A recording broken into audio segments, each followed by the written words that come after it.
Hello friends, GK Prince academy पर आप सभी का एक बार फिर स्वागत है। तो हम लोग डिस्कस कर रहे थे जीएस दृष्टि घटना चक्र के चित्रात्मक प्रस्तुति के बारे में। उसमें हम लोग देख रहे थे भारतीय इतिहास। भारतीय इतिहास में प्राचीन भारतीय इतिहास का डिस्कशन कर चुके थे और उसका वीडियो अपलोड हो चुका है। उसका लिंक डिस्क्रिप्शन में दे दूँगा, आप लोग उसको वहाँ से देख सकते हैं, ठीक है।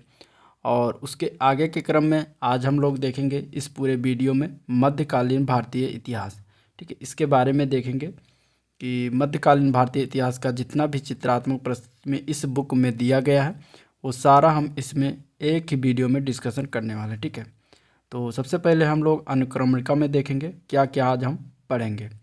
तो उसमें हम सबसे पहले पढ़ेंगे भारत पर मुस्लिम आक्रमण, इसके बाद दिल्ली सल्तनत, गुलाम वंश, खिलजी वंश, तुगलक वंश, लोधी वंश, विजयनगर साम्राज्य, दिल्ली सल्तनत, विभिन्न वंशों की कालावधि, इसके बाद दिल्ली सल्तनत कला एवं स्थापत्य, दिल्ली सल्तनत साहित्य, उत्तर भारत के दक्कन एवं के प्रांतीय राजवंश, इसके बाद हम लोग देखेंगे भक्त और सूफी आंदोलन, सल्तनत काल, इसके बाद मुगल वंश में बाबर, हुमायूं, शेर शाह और अकबर, जहांगीर, शाहजहां, औरंगजेब, मुगल कालीन प्रशासन, संगीत, चित्रकला, साहित्य, विदेशी यात्री और विविध जो मुगल काल में हुए हैं उसके बारे में देखेंगे।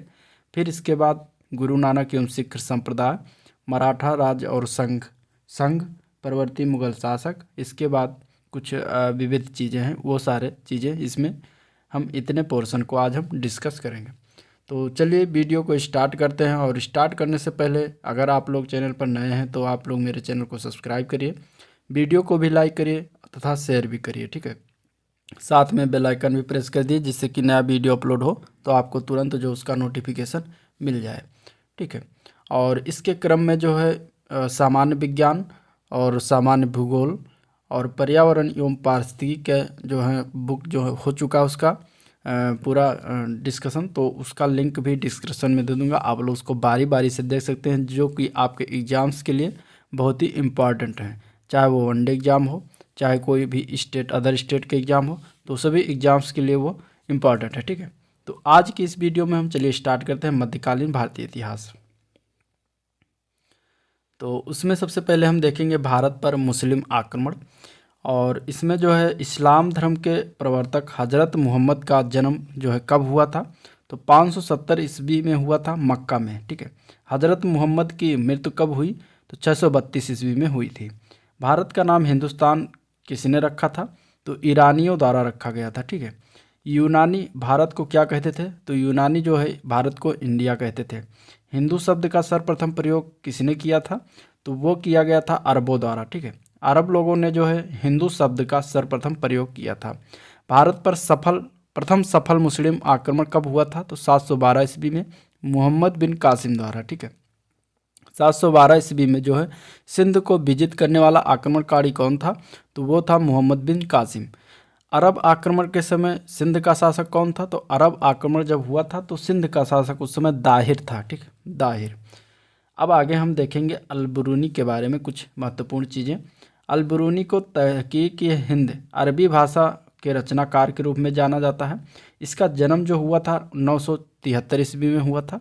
ये संस्कृत का ज्ञाता था, पुराणों का अध्ययन करने वाला ये प्रथम मुसलमान था, ठीक है। और खीवा देश का ये निवासी था। 11वीं सदी में मोहम्मद गजनबी के साथ इसका ये भारत आया था, ठीक है। इतिहासकार के साथ साथ ये खगोल विज्ञान, भूगोल, तर्कशास्त्र, औषधि विज्ञान, गणित तथा धर्म और धर्मशास्त्र का भी ज्ञाता था। अब इसके बारे में इसके बाद हम देखेंगे इख्तियारुद्दीन मोहम्मद बिन बख्तियार खिलजी, ठीक है। तो इसने 2 विजय की थी, एक था बिहार विजय और एक था बंगाल विजय। बिहार विजय जो है 1193 से 1202 ईस्वी में किया था। नालंदा एवं विक्रमशिला को इसने नष्ट किया था। राजधानी उदंतपुर पर इसने कब्जा किया था। और दूसरा इसका था बंगाल विजय, जो कि आक्रमण इसने बंगाल पर किया था 1198 से 1203 ईस्वी। तत्कालीन शासक था लक्ष्मण सेन। बिना युद्ध किए ही ये भाग गया था लक्ष्मण सेन, और पूर्वी बंगाल में शरण लिया था। लखनऊती जो था वो राजधानी घोषित इसने किया था। अब हम देखेंगे कुछ चीज़ें महमूद गजनबी के बारे में, ठीक है। तो महमूद गजनवी जो है इसका परिचय जान लेते हैं। तो गजनी का शासक बना था ये 1998 ईस्वी में। शिक्षित था एवं सुसभ्य था, विद्वानों एवं कलाकारों का सम्मान करता था।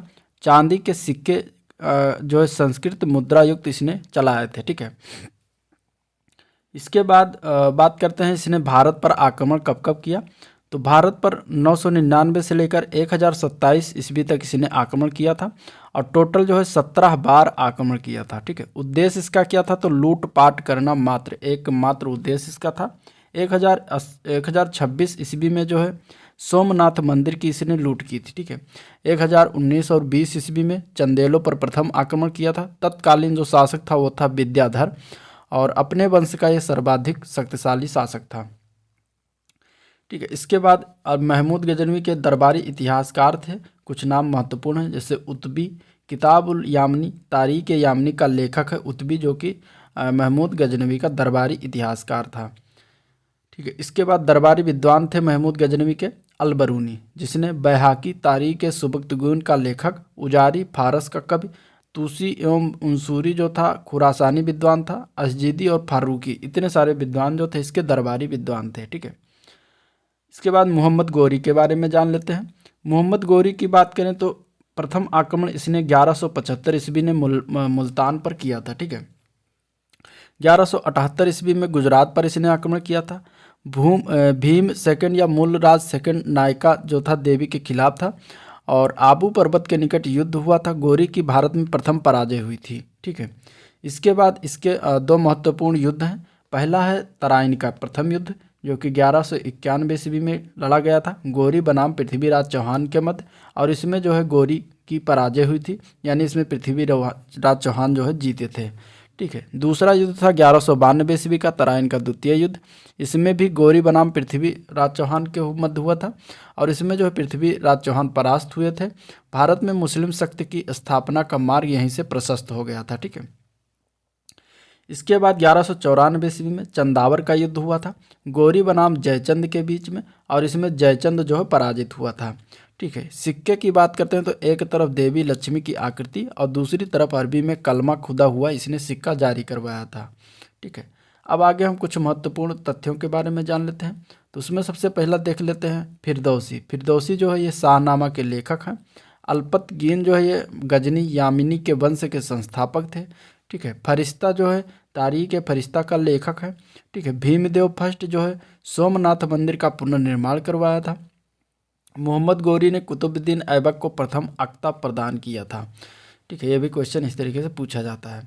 अब आगे हम बात करेंगे दिल्ली सल्तनत के बारे में। उसमें सबसे पहले आता है गुलाम वंश। गुलाम वंश के परिचय की बात करें तो संस्थापक थे कुतुबुद्दीन ऐबक, ठीक है। और ये 1206 से 1290 ईस्वी तक दिल्ली के सल्तनत के सुल्तान थे, ठीक है। सभी सुल्तान तुर्क जो थे वो अलग अलग वंश के थे, स्वतंत्र माता पिता की संतान थे, ठीक है। गुलाम वंश के सुल्तान की जगह प्रारंभिक तुर्क सुल्तान या दिल्ली के ममलूक सुल्तान कहना अधिक उपयुक्त रहेगा, ठीक है। इसके बाद हम बात करेंगे अब कुतुबुद्दीन ऐबक के बारे में, ठीक है। कुतुबुद्दीन ऐबक का परिचय जान लेते हैं। तो देखिए कुतुबुद्दीन ऐबक जो थे वो गुलाम वंश के प्रथम शासक थे। तुर्क जनजाति से संबद्ध था इनका। आजीवन सुल्तान की उपाधि से परहेज किया इन्होंने। मलिक और सिपह सलार की पदवी धारण की के साथ इन्होंने शासन किया था, ठीक है। मृत्यु इनकी हुई थी 1210 ईस्वी में। चौगान खेलते समय घोड़े से गिरकर इनकी मृत्यु हो गई थी। तो पूछा जाता है एग्जाम में कि चौगान खेलते समय घोड़े से गिरकर किस राजा या सुल्तान की मृत्यु हुई थी, तो वो थे कुतुबुद्दीन ऐबक, जिन्होंने 1206 से 1210 तक राज किया था दिल्ली सल्तनत पर, ठीक है। अब इनके प्रारंभिक जीवन की बात करें तो काजी अजीज कूफी द्वारा दास के रूप में इनको खरीदा गया था। गजनी में गोरी द्वारा खरीदा गया था। गोरी द्वारा अमीर आखुर के पद पर इन्हें प्रोन्नत किया गया था, ठीक है। इसके बाद देख लेते हैं उपाधि। तो इन्हें जो है कुरान ख्वां की उपाधि दी गई सुरीले स्वर में कुरान का पाठ करने के कारण, और इन्हें लाख बख्श भी कहा जाता था क्योंकि ये अधिक दान देने के कारण ये नाम इन्हें दिया गया था, ठीक है। कुछ महत्वपूर्ण तथ्य हैं जो जान लेते हैं। तो महत्वपूर्ण तथ्य में जो है राज्याभिषेक की बात करें तो जून 1206 ईस्वी में गौरी की मृत्यु के 3 माह बाद इनका राजधानी लाहौर में हुआ था, ठीक है। मुक्ति पत्र की बात करें तो 1208 ईस्वी में गौरी के उत्तराधिकारी गयासुद्दीन महमूद द्वारा दासता से मुक्त किया गया था। ठीक है, इन्होंने 2 चीज़ें निर्माण करवाई थी, दिल्ली का कुब्बतुल इस्लाम मस्जिद और कुतुब मीनार। ठीक है, और अजमेर का 2.5 दिन का झोपड़ा। 3 चीज़ें इन्होंने निर्माण कार्य करवाया था। इसके बाद हम बात करेंगे अगले राजा की, तो वो थे इल्तुतमिश। ठीक है, इल्तुतमिश 1211 से लेकर 1236 ईस्वी तक रहे थे। अब इनका जो है परिचय जान लेते हैं। तो इल्बरी जनजाति से संबंधित ये तुर्क थे। अन्य नाम की बात करें तो इन्हें गुलाम का गुलाम कहा जाता था। बदायूं का सूबेदार थे सुल्तान बनने से पूर्व ये। गोरी के आदेश पर ऐबक की दासता से मुक्त किए गए। ठीक है, इसके बाद खलीफा से प्राप्त अधिकार की बात करें तो सुल्तान के पद की स्वीकृति हुई। सुल्तान ने आजम की उपाधि प्राप्त की। 1229 ईस्वी में खिलत प्रमाण पत्र प्राप्त किया गया। दिल्ली सुल्तान स्वतंत्र राज्य के इल्तुतमिश वैध सुल्तान बने। ठीक है, महत्वपूर्ण तथ्यों की बात करते हैं तो भारत के उत्तर पश्चिमी सीमा पर चंगेज खां का आगमन हुआ इनके कार्यकाल में। चंगेज खां के विरुद्ध मंगबरनी को सहायता देने से इनकार कर दिया। कुतुब मीनार का निर्माण कार्य इन्होंने पूर्ण करवाया था। ठीक है, सिक्के इन्होंने चलवाए। सल्तनत कालीन भारत में सर्वप्रथम शुद्ध अरबी सिक्के इन्होंने जारी किए। सिक्कों पर टकसाल का नाम लिखवाने की परंपरा का प्रारंभकर्ता भी इन्हें कहा जाता है। टका जो है चांदी के सिक्के को कहा जाता था और जीतल जो है तांबे के सिक्के को कहा जाता था। इसके बाद रजिया सुल्तान के बारे में जान लेते हैं। रजिया सुल्तान जो थी वो मध्यकालीन भारत की प्रथम मुस्लिम शासिका थी। ठीक है, और ये 1236 ईस्वी तक से लेकर 1240 ईस्वी तक इन्होंने शासन किया। राज्य की शक्ति को सुल्तान के हाथों में केंद्रित करने पर इन्होंने बल दिया था। सत्ताच्युत करने में तुर्कों का हाथ था। ठीक है, अब देखते हैं बलबन के बारे में। ठीक है, बलबन की बात करें तो इसका प्रारंभिक जीवन जो है बात करते हैं तो बचपन में मंगोलों द्वारा ये पकड़ लिया गया। गजनी में बसरा के ख्वाजा जमालुद्दीन ने इसे खरीदा था। 1232 ईस्वी में दिल्ली लाया गया। 1233 ईस्वी में ग्वालियर विजय के पश्चात इसे इल्तुतमिश ने खरीदा था। ठीक है, और इसके बाद परिचय में देख लेते हैं। सबसे पहले तो 1266 से 1286 तक ये सुल्तान बना। पूरा नाम था गयासुद्दीन बलबन। अन्य नाम इसको उलूग खां भी कहते हैं। वास्तविक नाम इसका था बहाउद्दीन। इलबरी तुर्क से इसकी संबद्ध थे। ठीक है, पद एवं वैवाहिक संबंध इसने बनाए। खसदार का पद प्राप्त किया इल्तुतमिश से। अमीर शिकार रजिया से प्राप्त किया। अमीर आखुर बहराम शाह से प्राप्त किया। नोट 1249 ईस्वी में पुत्री का विवाह जो सुल्तान नासिरुद्दीन से इसने किया था। ठीक है, इसके बाद इसका शासन कार्य देख लेते हैं। तो इसने नौरोज त्यौहार मनाने की प्रथा आरंभ की। दीवान अर्ज यानी कि सैन्य विभाग की स्थापना की मंगोलों से मुकाबला करने के लिए। ठीक है, और सेना मंत्री जो है इमादुल मुल्क बने। वजीर के आर्थिक नियंत्रण से ये मुक्त होते थे। ठीक है, इसके बाद राजस्व सिद्धांत इसका क्या क्या था तो इसी ने लौह और रक्त और लौह की नीति अपनाई। सुल्तान का पद जो है इसने ईश्वर प्रदत्त किया, यानी कि सुल्तान का पद जो है इसको ईश्वर के समान कहा। सुल्तान का निरंकुश होना आवश्यक बताया। ठीक है, सिजदा और पाबोस की रीतियां भी इसी ने प्रारंभ की थी। बलबन के विचारों के बारे में देख लेते हैं। तो राजा धरती पर, ठीक है, नियामत एक खुदाई ईश्वर का प्रतिनिधि कहा था इसने। ठीक है, राजा जिल्ले अल्लाह या जिल्ले इल्लाही यानी कि ईश्वर का प्रतिबिंब इसने कहा था। मान मर्यादा में राजा का क्रम जो कहा था इसने पैगंबर के बाद आता है। ठीक है, संस्थापक था ये राजत्व संबंधी सिद्धांत का। दिल्ली का प्रथम सुल्तान था ये। बुगरा खां पुत्र को सलाह यानी बुगरा खां इसका पुत्र था, उसको सलाह दिया था सुल्तान का पद निरंकुशता का सजीव प्रतीक होता है। ठीक है, निरंकुशता का सजीव प्रतीक होता है। इसके बाद आता है खिलजी वंश। खिलजी वंश में जो है जलालुद्दीन खिलजी की बात करें तो 1290 ईस्वी में राज्याभिषेक हुआ। खिलजी वंश की स्थापना इसने की। अलाउद्दीन को अमीर ए तुजुक का पद दिया। पुत्री का विवाह अलाउद्दीन से किया। आदर्श था ये उदार निरंकुशवाद था। ठीक है, ये जलालुद्दीन खिलजी। अब हम बात करेंगे अलाउद्दीन खिलजी के बारे में। ठीक है, जिसके बारे में जो है ये प्रथम सुल्तान कहा जाता है इसको। भूमि की पैमाइश कराकर लगान की वसूली करना इसने प्रारंभ किया। परंपरागत लगान अधिकारियों जैसे खुद मुकद्दम और चौधरी से, ठीक है, लगान वसूल करने का अधिकार इसने छीन लिया। सारे विशेषाधिकार समाप्त कर दिए। इनकी भूमि से भी कर लेना प्रारंभ कर दिया। उन सभी व्यक्तियों से भूमि छीना जिन्हें वो मिल्क यानी कि राज्य द्वारा प्रदत्त संपत्ति, इनाम, इंदरात और पेंशन तथा वक्फ यानी कि धर्मार्थ प्राप्त हुई भूमि आदि के रूप में प्राप्त थी। सारी भूमि इसने छीन ली, ठीक है। परिणाम स्वरूप खालिसा भूमि में वृद्धि हुई। इसके बाद इसने जो है कुछ इसके अलाउद्दीन खिलजी के कार्य थे, तो उसको भी देख लेते हैं। अलाउद्दीन खिलजी ने बाजार नियंत्रण, मूल्य नियंत्रण लागू किया। मलिक कबूल सहना बाजार का अधीक्षक बनाया गया। समस्त व्यापारियों पर नियंत्रण किया। सफलता के लिए कुशल कर्मचारी नियुक्त किए, ठीक है। इसने घरी कर लगाया, घर यानी कि घर एवं झोपड़ी पर भी कर लगाया। चराई कर लगाया, दुधारू पशुओं पर जो लगाया, ठीक है। रामचंद्र देव जो कि देवगिरी के शासक थे, मलिक कफूर से पराजित हुए। राय रायन की उपाधि अलाउद्दीन द्वारा प्राप्त की। मलिक मोहम्मद जायसी जिसने पद्मावत की रचना की। पद्मिनी राजा की मृत्यु के पश्चात जौहर कर लिया। इस पद्मावत जो रचना की थी उसमें इस तरीके से बताया गया, ठीक है। इसके बाद अलाउद्दीन खिलजी ने जो भूमि की पैमाइश के आधार पर लगान वसूली की। उपज का 50% भूमि कर लेता था, जिसको खराज कहता था। भूमि की वास्तविक आय पर राजस्व निश्चित करने वाला भारत का प्रथम मुस्लिम शासक था।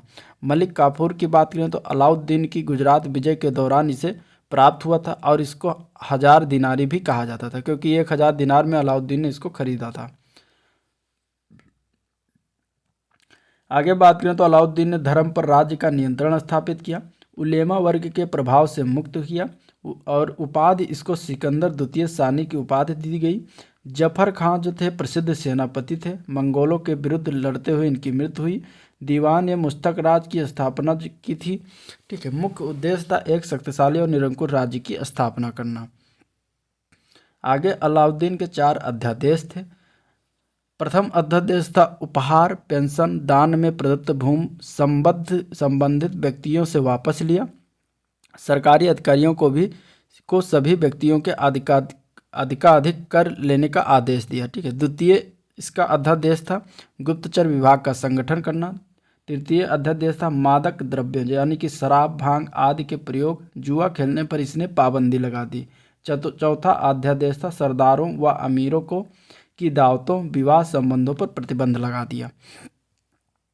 इसके बाद हम बात करेंगे मुबारक खिलजी। मुबारक खिलजी जो कि 1316 से लेकर 1320 ईस्वी तक रहा। स्वयं को इसने खलीफा घोषित किया, ठीक है। और उपाधियां जो है इसे अल इमाम, उल इमाम, खिलाफत उल्लाह की उपाधियां प्राप्त हुई, ठीक है। इसके बाद नासरुद्दीन खुसरो शाह की बात करें तो इसका शासनकाल जो है 15 अप्रैल से लेकर 7 सितंबर 1320 तक ही रहा, ठीक है। और इसने खुतबा जो है अपने नाम का करवाया। इसे हिंदू से मुसलमान जो है धर्मांतरित करवाया इसने। विरोधियों द्वारा दिया गया नारा था इस्लाम खतरे में है और इस्लाम का शत्रु, ठीक है। ये दोनों नारे जो इसके द्वारा दिए गए, ठीक है। महत्वपूर्ण तथ्य की बात करते हैं तो 1306 ईस्वी के बाद अलाउद्दीन खिलजी के समय दिल्ली की सल्तनत एवं मंगोलों के बीच की सीमा कौन सी नदी थी, तो वो थी रावी नदी, ठीक है। जलालुद्दीन खिलजी ने अपना राज्याभिषेक करवाया था कहाँ पर, अपूर्ण किलोखेरी यानी कि कीलूगढ़ी महल में करवाया था। किलोखरी या कीलूगढ़ी के महल का निर्माता कौन था, तो वो था कैकूबाद, ठीक है। इसके बाद गढ़ मुक्तेश्वर की मस्जिद की दीवारों पर अपने शिलालेख में स्वयं को खलीफा का सहायक किसने कहा था, तो ये बलबन द्वारा कहा गया था, ठीक है। बलबन के काल यानी 1279 ईस्वी में बंगाल में हुए एकमात्र विद्रोह का नेतृत्व किसने किया था, तो तुगरिल खां जो कि बंगाल का सूबेदार था, इसने जो है विद्रोह का नेतृत्व किया था। इसके बाद अलाउद्दीन के प्रसिद्ध सेनापति जफर खां की मृत्यु कहाँ पर हुई थी, तो मंगोलों से लड़ते हुए हुई थी। सुलेमान और रानी सैबा के प्रेम प्रसंग का उल्लेख अपने ग्रंथ में किसने किया, तो अमीर खुसरो द्वारा किया गया, ठीक है। भूमि कर को उत्पादन के 50% तक निर्धारित करने वाले सुल्तान कौन से थे, तो वो थे अलाउद्दीन खिलजी और मोहम्मद बिन तुगलक, ठीक है। यानी कि इसको शॉर्ट फॉर्म में MBT भी कहते हैं। इसके बाद गोल गुंबद के बारे में बात करेंगे। गोल गुंबद जो है ये बीजापुर के मोहम्मद आदिल शाह का मकबरा है गोल गुंबद, ठीक है। और इसमें जो भारत के विशालतम ऐतिहासिक भवनों में शामिल है। ये विश्व के विशालतम गुंबदों में से एक है ये, ठीक है। इसका बाह्य भाग प्याले की भांति है। प्रत्येक कोनों पर कंगूरों की व्यवस्था की गई है, ठीक है। तो ये कुछ गोल गुंबद के बारे में है। अब आगे हम बात करेंगे तुगलक वंश। तुगलक वंश में पहले आते हैं गयासुद्दीन तुगलक। गयासुद्दीन तुगलक का परिचय की बात करें तो तुगलक वंश का संस्थापक और प्रथम शासक तुगलक वंश के, ठीक है। अलाउद्दीन का सेनापति हुआ करता था। अन्य नाम इसे गाजी मलिक कहते थे। इसकी माता हिंदू जाट थी, पिता करोना तुर्क थे। ठीक है, और ये जो है बलबंद का दास था पिता इसका। दीपालपुर का ये राज्यपाल नियुक्त किया गया अलाउद्दीन के समय। ठीक है, इसके बाद इसके सैन्य कार्य की बात करें तो मंगोलों को भारत से इसने भगाया और मलिक उल गाजी की उपाधि इसने धारण की। खुसरो शाह से दिल्ली को छीना।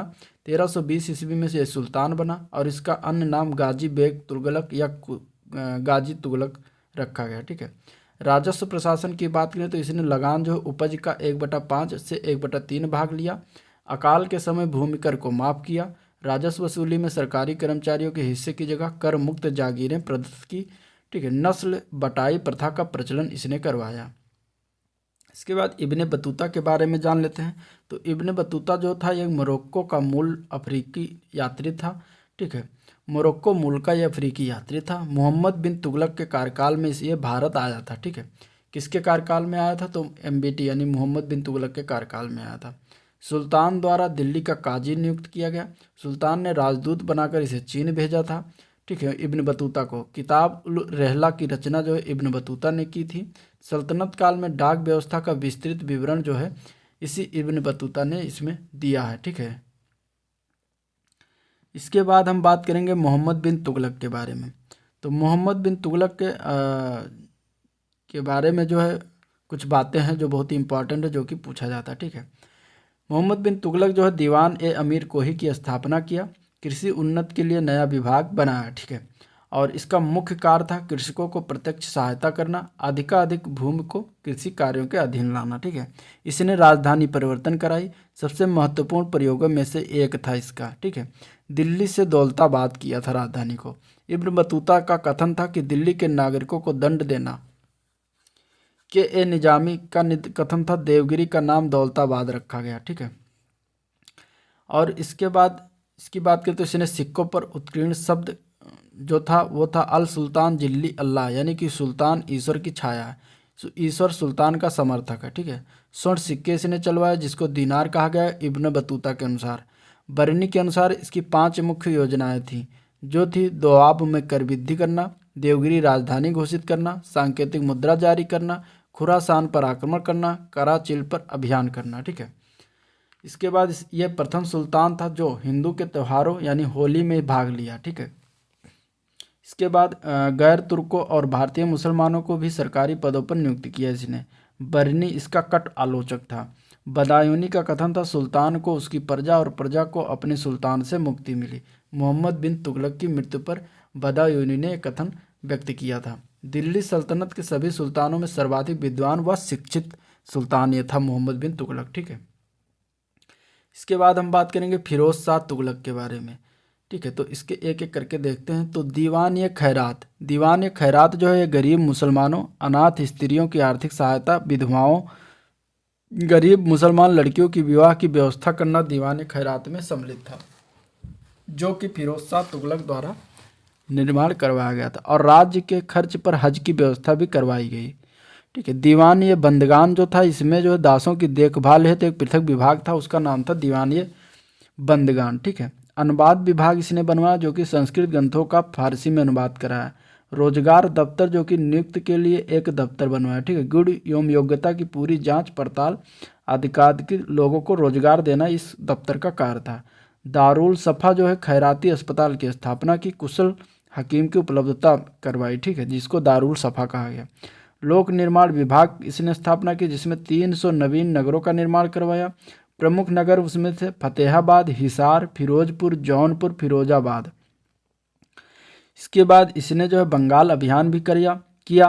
पंडुआ का नाम फिरोजाबाद किया, इकदला का नाम आज़ादपुर किया। ठीक है, मुख्य वास्तुकार थे मलिक गाजी सहना। ठीक है, 5 बड़ी नहरों का भी निर्माण इसने करवाया था। ठीक है, ब्राह्मणों पर जजिया कर लगाया।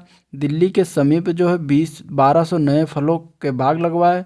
अशोक के 2 स्तंभ को मेरठ एवं टोपरा यानी वर्तमान में अंबाला से दिल्ली लाया। ठीक है, हक ए सर्व सिंचाई कर लगाने वाला दिल्ली का यह प्रथम सुल्तान बना। ठीक है, शाही नहरों का पानी प्रयोग करने पर पैदावार का 1/10 भाग सरकार को देना इसने निर्धारित किया। ठीक है, इसके बाद हम बात करेंगे नासरुद्दीन मोहम्मद के बारे में, और ये था तुगलक वंश का अंतिम शासक।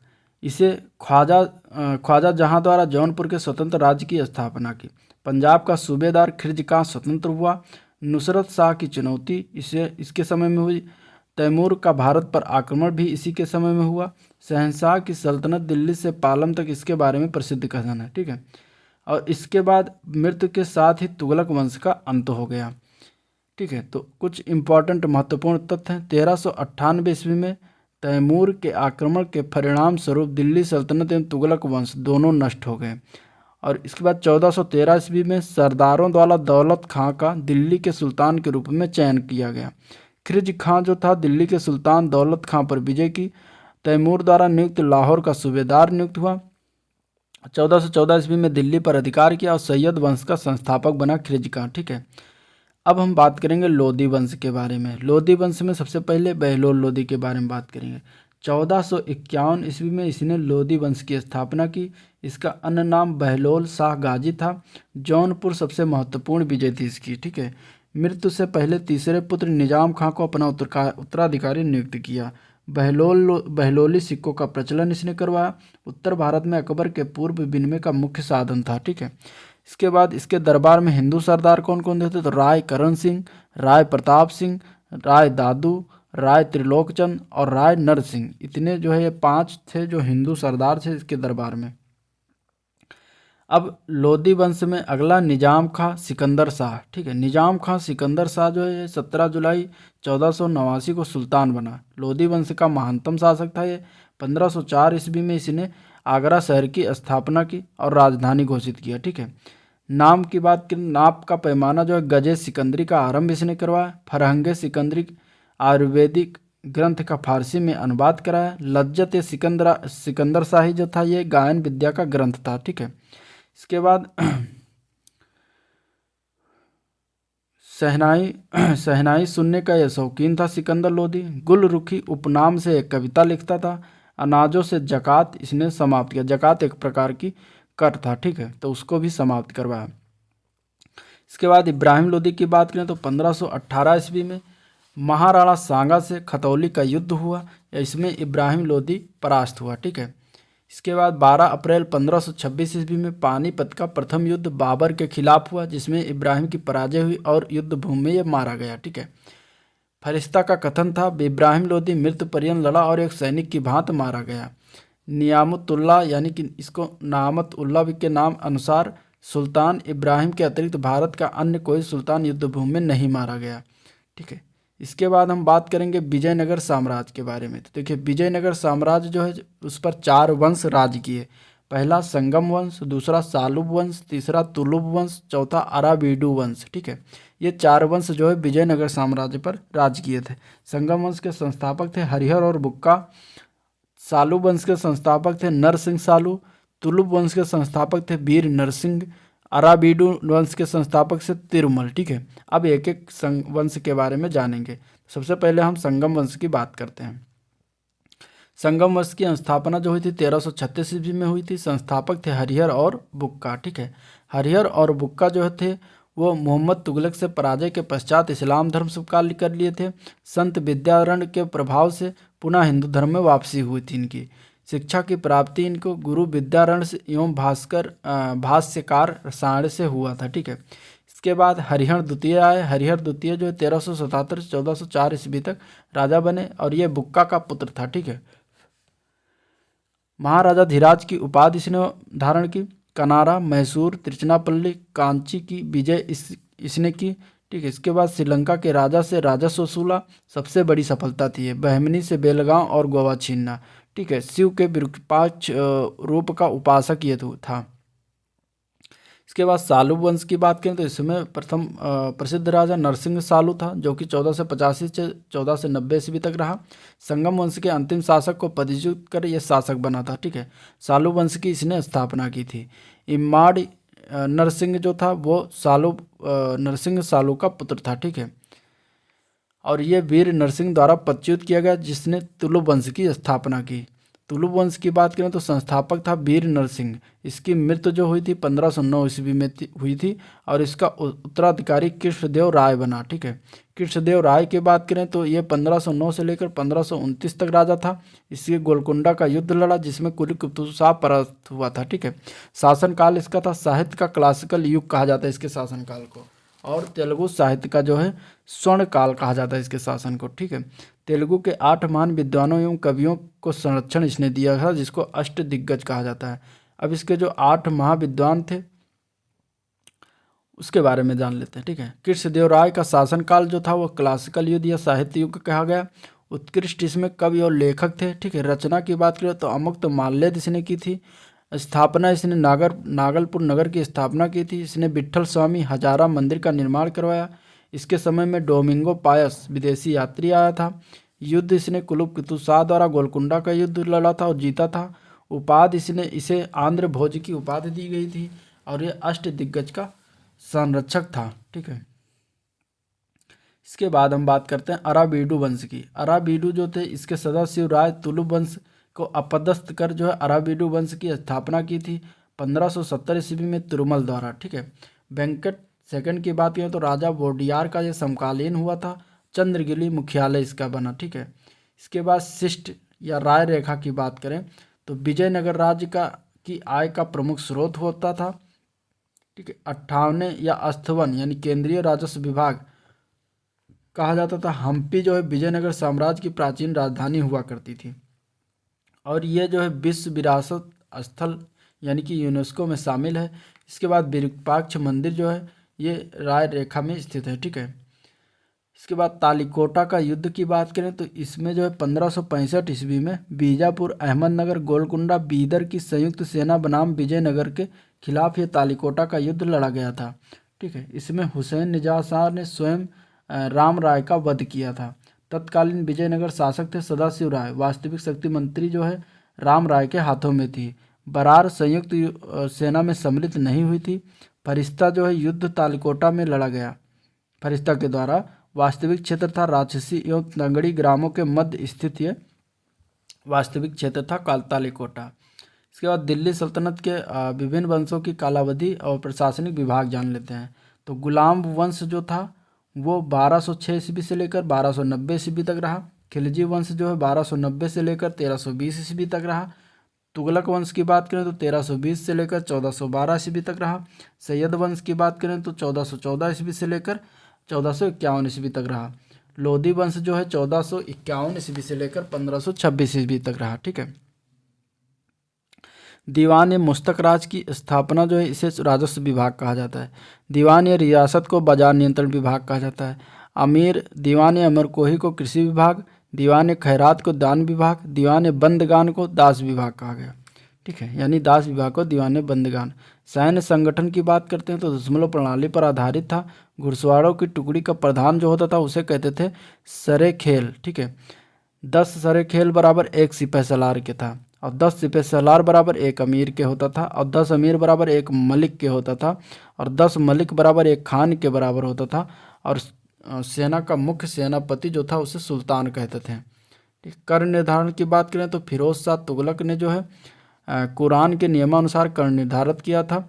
4 कर लगाने की इसने अनुमति दी थी। खराज, जजिया, खुम्स यानी कि लूट का धन और जकात, ये 4 कर फिरोज शाह तुगलक द्वारा लगाया गया था। सिकंदर लोदी ने जो है गड़े हुए खजाने में से कोई हिस्सा नहीं लिया। शासन की सबसे छोटी इकाई जो होती थी वो ग्राम होती थी। ठीक है, ग्राम स्तर पर भू राजस्व का सर्वोच्च अधिकारी जो था उसे चौधरी कहते थे। सल्तनत कालीन मुद्रा की बात कर लेते हैं तो 2 मुद्राएं थी। टका जिसे चांदी की बनी होती थी और जीतल जो है वो तांबा का बना होता था और टका एवं जीतल का अनुपात जो होता था वो 1:48 का होता था। ठीक है, अलाउद्दीन मसूद शाह के सिक्के की बात करें तो सर्वप्रथम बगदाद के अंतिम खलीफा का नाम अंकित किया था, खलीफा का अल मुस्तसीम। ठीक है, इसके बाद बिजारत की बात करें तो इस्लामी संविधान में मान्यता है एक संस्था के रूप में अपनाने की प्रेरणा अब्बासी खलीफाओं ने फारस से ली थी। ठीक है, प्रथम वजीर थे अब्बास फजल बिन अहमद। ठीक है, महमूद गजनवी के शासनकाल में। और राज्य का मंत्री जो होता था उसे वजीर कहते थे। राजस्व विभाग का प्रधान भी वजीर होता था। तुगलक काल का स्वर्ण काल था। फिरोज शाह तुगलक के समय चरमोत्कर्ष पर था। ठीक है, इसके बाद दिल्ली सल्तनत की बात करें कला एवं स्थापत्य की, तो कला एवं स्थापत्य में शासक और निर्माण कार्य की बात कर लेते हैं। तो सबसे पहले कुतुबुद्दीन ऐबक की बात करें तो इसने जो है 2.5 दिन का झोपड़ा अजमेर में स्थित है उसका निर्माण करवाया। कुब्बत उल इस्लाम मस्जिद का निर्माण जो कि दिल्ली में स्थित है। कुतुब मीनार का निर्माण प्रारंभ इसने करवाया था, लेकिन पूरा जो है इल्तुतमिश द्वारा करवाया गया था। अब इल्तुतमिश ने जो है सुल्तानगढ़ी का निर्माण करवाया था। हौज ये शमसी का निर्माण करवाया था। शमसी ईदगाह का निर्माण करवाया था। अतरकीन दरवाज़ा का निर्माण इल्तुतमिश ने करवाया था। ठीक है, इसके बाद अलाउद्दीन खिलजी ने जो है अलाई दरवाज़ा, जमात ये खाना मस्जिद, हजार सितून, हौज ये अलाई, ये इतनी सारी जो है अलाउद्दीन खिलजी द्वारा निर्माण कराया। मुबारक शाह खिलजी ने उखा मस्जिद निर्माण करवाया। बलबन ने बलबन का मकबरा जो कि बलबन द्वारा ही निर्मित करवाया गया और यह विशुद्ध इस्लामी शैली में निर्मित प्रथम मकबरा था। ठीक है, जमात ये खाना जो था पूर्णतः इस्लामी शैली में निर्मित प्रथम मस्जिद था। तो ये हो गया। इसके बाद कुतुब मीनार की बात करते हैं। कुतुब मीनार जो है इसका निर्माण कार्य जो है कुतुबुद्दीन ऐबक द्वारा प्रारंभ करवाया गया और इसको पूर्ण जो है इल्तुतमिश ने करवाया था। ठीक है, चौथी मंजिल क्षतिग्रस्त हो गई थी। चौथी मंजिल के स्थान पर 2 और मंजिलों का निर्माण जो है फिरोज शाह तुगलक द्वारा करवाया गया था। आगे हम बात करते हैं स्थल और उसमें स्थापत्य की बात। तो दिल्ली में जो है कुब्बत उल इस्लाम स्थित है। गुलबर्गा में है जो जामा मस्जिद स्थित है। मालवा में जो है जहाज महल स्थित है। जौनपुर में अटाला मस्जिद स्थित है। इसके बाद वास्तुशैली की बात करें उससे संबद्ध राजवंश, तो खिलजी जो थे वो मेहराब की निचली सतह पर कमल कल के झालर का प्रयोग करते थे। तुगलक जो है वो अष्टभुजीय मकबरों का उदय हुआ तुगलक के काल में। ठीक है, विजयनगर जो है स्तंभों में बोधगोई का प्रयोग किया गया विजयनगर से के द्वारा। झुकी हुई दीवारों के साथ विशाल मुख्य द्वार जो है ये सरकी का प्रयोग किया गया। ठीक है, इसके बाद सल्तनत काल के विविध के बारे में जान लेते हैं। उसमें से कुछ लेखक और उनकी रचना के बारे में जान लेते हैं। ठीक है, तो हकाइक हिंदी इसका रचना जो है अब्दुल वाहिद बिलग्रामी द्वारा किया गया था। तहजीबुल अखलाक जो इब्न मिस्काविया द्वारा किया गया था। कुजुल तिजार की रचना बैलक अल कबयाकी ने की थी, कबायाकी ने। ठीक है, जवामिउल हिकायात की रचना जो है सदरुद्दीन मोहम्मद औफी द्वारा किया गया था। दक्षिण भारतीय राजवंश से संबंधित राजधानी जान लेते हैं। तो पल्लव राजवंश की राजधानी जो होती थी वो कांची होती थी। पांड्य वंश की राजधानी मदुरा होती थी। यादव वंश की राजधानी देवगिरी होती थी। काकतीय वंश की राजधानी वारंगल होती थी। ठीक है, इसके बाद सल्तनत काल के बारे में और कुछ चीज़ें जान लेते हैं। तो इसमें अधिकांश अमीर और सुल्तान जो थे वो तुर्क वर्ग से संबंधित थे। ठीक है, सुल्तान जो था वो केंद्रीय शासन का प्रधान होता था। अमीर जो था सभी प्रभावशाली पदों पर नियुक्त व्यक्तियों को दी गई संज्ञा होती थी। इनका प्रभाव उस समय अधिक जब सुल्तान अयोग्य और निर्मल अथवा अल्पवयस्क होता था तो इनका प्रभाव ज़्यादा होता था। शासन काल की बात करें तो तुगलक वंश का शासन सबसे दीर्घकालिक रहा है। खिलजी वंश का शासन सबसे कम समय तक रहा है। ठीक है, इसके बाद हम बात करते हैं विभाग की और उसके कार्यविधि की। तो विभाग था दीवाने अर्ज जो कि एक सैन्य विभाग होता था। दीवाने रिसालत जो था वो धार्मिक मुद्दे या विदेशी मामलों की देखरेख करता था। ठीक है, इसके बाद दीवाने वजारत की बात करें तो ये वित्तीय मामले या राजस्व विभाग देखता था। दीवाने इंसा जो था ये सरकारी पत्र व्यवहार देखता था। ठीक है, अब दिल्ली सल्तनत के साहित्य की बात करते हैं। तो अमीर खुसरो उसमें सर्वप्रथम आएंगे। अमीर खुसरो के बारे में थोड़ी बातें जान लेते हैं। अमीर खुसरो का मूल नाम था अबुल हसन यामिनुद्दीन खुसरो। ठीक है, और ये जो है इनका जन्म 1253 ईस्वी में पटियाली जिला कासगंज में हुआ था। ठीक है, और इन्हें तूतीय हिंद कहा जाता था। स्वयं को इन्होंने ये उपाधि धारण दिया था। ठीक, किसी ने नहीं दिया था। रचना की बात करें तो इसने कीरान उस सादेन, तारीख ये दिल्ली, मिक्ता उल फतू, सजाइन उल फतू, ठीक है, आशिका, नूह सिपिर और तुगलक नामा, इसने इतने सारी चीज़ों की रचना किया था। ठीक है, और ये अपने आप को भारतीय होने का दावा करता है। पहला मुसलमान था। ठीक है, कव्वाली संगीत शैली के प्रारंभिक रूप के आरंभकर्ता इसको कहते हैं। फारसी काव्य शैली सबक हिंदी के जन्मदाता है। ये तबला और सितार का प्रचलन इसने ही करा था। ठीक है, इसके बाद कुछ रचना है और उससे संबंधित रचनाकार हैं जैसे कि तबकात या नासिरी, तो इसके रचनाकार हैं मिनहाज उस सिराज। ठीक है, तारीख है फिरोज शाही जो थे इसके रचनाकार थे जियाउद्दीन बर्मी और शम से सिराज अफीक। ठीक है, ताजुल मासिर की रचना जो है हसन निजामी ने किया था। तारीख है मुबारक शाही की रचना याहिया बिन अहमद द्वारा किया गया। फुतूह उस सलातीन की स्थापना जो है सारी रचनाकार जो थे वो अब्दुल्ला मलिक इसामी थे। संगीत राज और संगीत मीमांसा की रचनाकार जो है राणा कुंभा थे। फुतूहात फिरोज शाही का रचनाकार जो थे वो फिरोज शाह तुगलक थे। ठीक है। अब उत्तर भारत एवं दक्कन के प्रांतीय राजवंश की बात करें तो उसमें सबसे पहला आता है जौनपुर। जौनपुर की बात करें तो फिरोज तुगलक जो है इसका संस्थापक जौनपुर नगर का था। जौना खां की स्मृति में इसे बसाया गया था। मोहम्मद बिन तुगलक जौना खां का अन्य नाम था। ठीक है। मलिक सरवर जो कि मोहम्मद शाह द्वितीय का यह दास था। स्वतंत्र सरकी राज्य की स्थापना इसने की थी। उपाधि जो सुल्तान से प्राप्त किया था मलिक उस सर्क और ख्वाजा ये जहां। ठीक है। इसके बाद इब्राहिम शाह सरकी की बात करें तो सबसे महान सरकी शासक हुआ। सरकी शैली का उदय इसने करवा। ठीक है। सिराज हिंद की उपाधि धारण की। जौनपुर जो है भारत का सिराज कहा जाता है।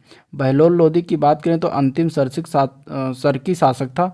हुसैन शाह को पराजित किया इसने। ठीक है। जौनपुर को पुनः सल्तनत का अंग बना लिया।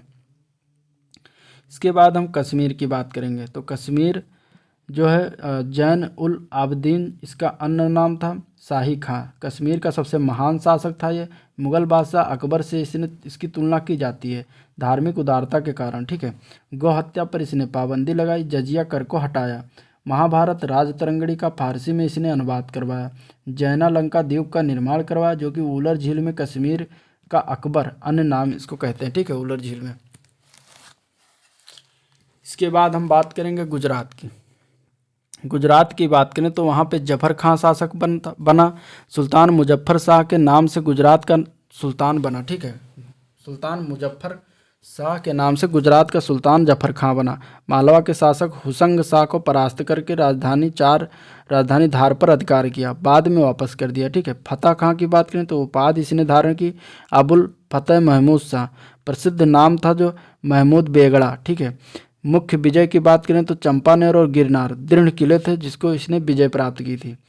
बहमनी से स्वतंत्र हुए राज्य के बारे में बात करें तो सबसे पहला आता है बरार। ठीक है। बरार की बात करें तो उसके संस्थापक थे फतेहुल्लाह इमाद शाह और राजवंश इनका इमाद शाही था। ठीक है।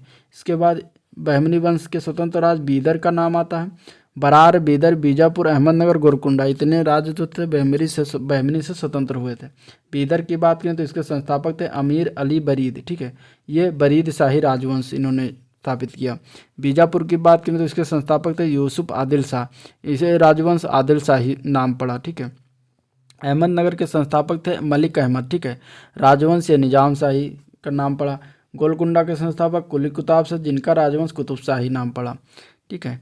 इसके बाद अब हम एक एक करके देखते हैं बहमनी। पहले बहमनी की बात करें तो जफर खां 1347 से 1358 तक राजा रहा और ये उपाधि इसने धारण की अलाउद्दीन हसन बहमन शाह की। ठीक है। बहमनी साम्राज्य की नींव इसने रखी थी। गुलबर्गा को राजधानी बनाया। बाद में इसका नाम एहसानाबाद हो गया। ठीक है। साम्राज्य को शासन के लिए 4 तरफों यानी 4 प्रांतों में बांटा। 4 प्रांत पहला था दौलताबाद, बरार, बीदर और गुलबर्गा। इस तरीके से 4 प्रांत में बांट दिया। ठीक है। अब बीजापुर की बात करते हैं तो इब्राहिम आदिल शाह द्वितीय जो था इसने उपाधि धारण की जगत गुरु। जनता द्वारा इसे जगत गुरु कहा जाता। अन्य नाम इसे अबला बाबा निर्धनों का मित्र भी कहा जाता। ठीक है। किताब ये नौरस का यह लेखक है। नौरसपुर नगर की स्थापना भी इब्राहिम आदिल शाह द्वितीय द्वारा करवाया गया था। विविध में देखते हैं तो तुगलकाबाद का तत्कालीन शासक था गयासुद्दीन तुगलक। ठीक है। मोठ मस्जिद का शासक था सिकंदर लोदी मियाँ भुआ। ठीक है। कीर्त स्तंभ के शासक थे राणा कुंभा। इसके बाद भक्ति और सूफी आंदोलन की बात करें तो उसमें सबसे पहले प्रवर्तक और सिद्धांत की बात या संप्रदाय की बात कर लेते हैं तो शंकराचार्य थे उनका संप्रदाय था अद्वैतवाद। ठीक है। रामानुजाचार्य थे तो इनका सिद्धांत था विशिष्टाद्वैत। मध्वाचार्य थे इनका सिद्धांत था द्वैतवाद। ठीक है। निम्बारकाचार्य थे द्वैतवाद इनका संप्रदाय था। ठीक है। वल्लभाचार्य का जो है शुद्धाद्वैत या पुष्टि मार्ग का संप्रदाय था। शंकर देव का एक शरण संप्रदाय था। अब हम बात करेंगे भक्ति आंदोलन की। ठीक है। भक्त आंदोलन की बात करें तो इसका उदय द्रविड़ क्षेत्र से हुआ। सूत्रपात जो है ये सूत्रपात की बात करें तो 8वीं सदी में शंकराचार्य के उदय के साथ हुआ। प्रसार जो है दक्षिण भारत के वैष्णव अलवार संतों द्वारा किया गया और नयनार संतों द्वारा किया गया। ठीक है। पुनर्जन्म की बात करें तो 15वीं से 16वीं शताब्दी में पुनर्जन्म हुआ।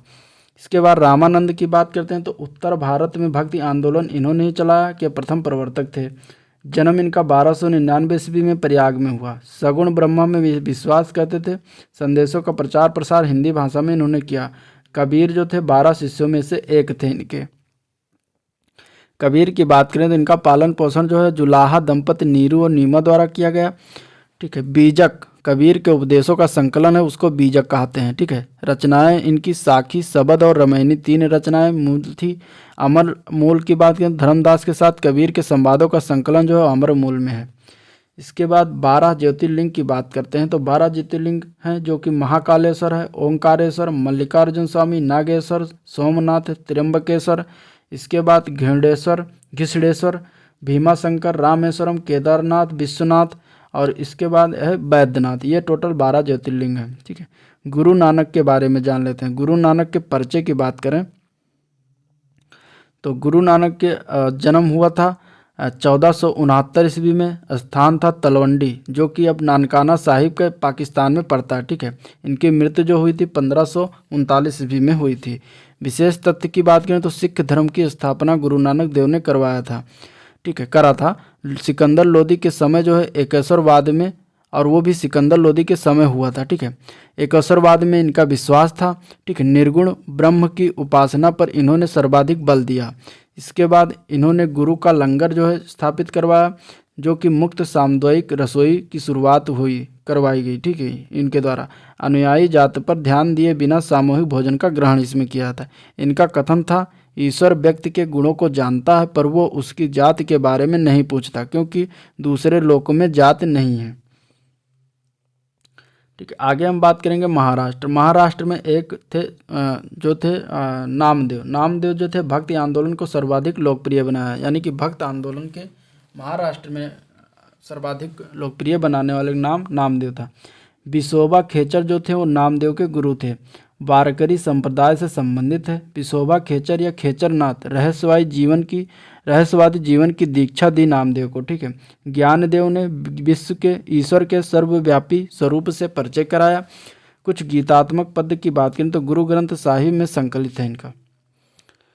इसके बाद सूफी आंदोलन की बात करते हैं। सूफी आंदोलन में चिश्तिया सूफी मत की बात करें तो स्थापना जो है चिश्त अफगानिस्तान में इसकी स्थापना की गई थी। चिश्त जो कि अफगानिस्तान में पड़ता है। ठीक है। और संस्थापक थे अबू इसहाक समी चिश्ती, गुरु थे ख्वाजा अबू अहमद अब्दाल, शिष्य थे इनके। ठीक है। ये दोनों मिलकर चिश्तिया सूफी मत का स्थापना की। ठीक है। ख्वाजा मोइनुद्दीन चिश्ती की बात करें तो मोहम्मद गोरी की सेना के साथ भारत आगमन हुआ। अजमेर में इनका निवास स्थान हुआ। ठीक है। भारत में सर्वप्रथम ये प्रचारक बने। इनकी मृत्यु 1236 ईस्वी में हुई। गुरु का नाम था ख्वाजा उस्मान चिश्ती हरूनी, शिष्य थे कुतुबुद्दीन बख्तियार काकी। ठीक है। बाबा फरीद के बारे में बात करें तो चिश्ती सिलसिले को भारत में सर्वाधिक लोकप्रिय बनाया। बलबन के ये दामाद थे। इनकी रचनाएं गुरु ग्रंथ साहिब में संकलित हैं। इसके बाद निजामुद्दीन औलिया की बात करें तो इसके आध्यात्मिक गुरु थे बाबा फरीद। इनकी मृत्यु हुई 1325 ईस्वी में। ठीक है। दरगाह इनकी दिल्ली में है। 7 सुल्तानों के से समकालीन थे। ठीक है। अन्य नाम की बात करें तो इन्हें महबूब इलाही, सुल्तान उल औलिया या संतों के राजा अलाउद्दीन से मिलने से इनकार इन्होंने कर दिया था। ठीक है। शेख सलीम चिश्ती की बात करें तो शेख चिश्ती शाखा के अंतिम सूफियों में से एक थे। शेख उल हिंद की उपाधि दी गई। ठीक है। जहांगीर का जन्म इनके आशीर्वाद से हुआ था। इसके बाद कादरी शाखा की बात करें तो कादरी शाखा के संस्थापक थे शेख मोहिउद्दीन कादिर जिलानी। ठीक है। जो कि बगदाद के थे। प्रथम प्रचारक भारत में शाह नियामतुल्लाह या मखदूम जिलानी 2 लोग हुए थे। ठीक है। इसके बाद हम बात करेंगे नक्शबंदी सिलसिला की बात करें तो स्थापना 14वीं सदी में हुई थी। संस्थापक थे ख्वाजा बहाउद्दीन नक्शबंद। ठीक है। ख्वाजा ख्वांद महमूद जो है कश्मीर को अपना केंद्र बनाया और ख्वाजा बकी बिल्लाह जो है भारत में मुख्य प्रचारक बने। ठीक है। शेख अहमद सरहिंदी जो थे बकी बिल्लाह के शिष्य थे। वजाहत उल सहूद का प्रतिपादन इसने किया। मुजीहिद जो है इस्लाम धर्म के सुधारक थे। ठीक। संगीत का इसने विरोध किया। अकबर की 4 नीतियों का विरोध किया। प्रसिद्ध अनुयायी थे औरंगजेब। ठीक है। महत्वपूर्ण तथ्यों की बात करें तो सूफी संत शाह मोहम्मद गौस ने किण्स को स्वीकार किया है औलिया के रूप में। ठीक है, सूफी संतों के निवास स्थान का नाम क्या है? खानका। ठीक है, सूफी संगीत समारोह का नाम क्या होता है? समा। इस्लाम के धार्मिक कानूनों के विद्वानों को क्या कहा जाता है? उलेमा कहा जाता है। ठीक है, प्रेम वाटिका काव्य ग्रंथ की रचना किसने की थी? तो रसखान ने किया था। पद्मावत, अखरावट, आखिरी कलाम रचनाएं किसकी हैं? मलिक मोहम्मद जायसी की। ठीक है, तुलसीदास किसके समकालीन थे? तो अकबर और जहांगीर के समकालीन थे। भारत का सादी किसे कहते हैं? अमीर हसन को भारत का सादी कहते हैं। ईसा मसीह का जन्म कब हुआ था? यहूदिया प्रांत के ईसा मसीह का जन्म कहाँ हुआ था? यहूदिया प्रांत के बेथलेहम में। ठीक है, इसके बाद सल्तनत काल के विविध के बारे में और जान लेते हैं। तो इसमें राज्य और कुछ शासक दिए हुए हैं। तो चित्तौड़ राज्य के शासक थे राणा रतन सिंह। ठीक है, देवगिरी राज्य के थे राजा रामचंद्र देव। गुजरात राज्य के शासक थे कर्णदेव। रणथंभौर के थे हमीर देव। ठीक है, अब बात करते हैं फरिश्ता के बारे में। फरिश्ता का पूरा नाम था मोहम्मद कासिम हिंदू शाह।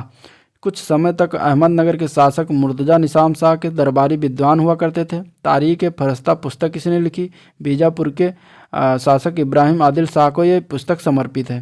तारीख हिंद के रचयिता अलबरूनी थे। अरबी भाषा में इन्होंने लिखा। अंग्रेजी अनुवादक थे एडवर्ड साची। ठीक है, हिंदी अनुवादक थे रजनीकांत शर्मा। कीर्ति स्तंभ की बात करें तो राणा कुंभा द्वारा मालवा विजय के उपलक्ष्य में निर्माण करवाया गया था।